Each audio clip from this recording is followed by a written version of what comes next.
Tip natin, nilagay na po yung ating carrots. Na-fried ko na po ito. Yes, ang ating patatas.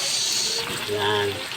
Kasi malambot na po ang ating chicken. At saka yung ating na-fried. Isabay na rin po natin guys ang ating Knorr chicken. 2 piraso po ito. At saka yung ating red bell pepper.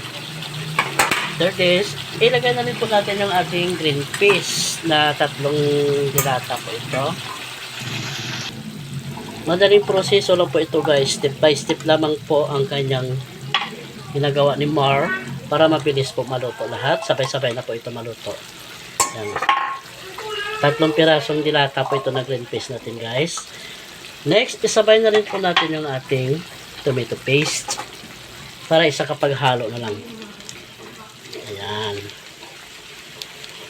At saka yung ating tomato sauce, syempre, ilagay rin. Yan guys, gano'n lang po kadali.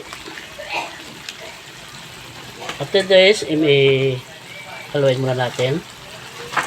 Yan.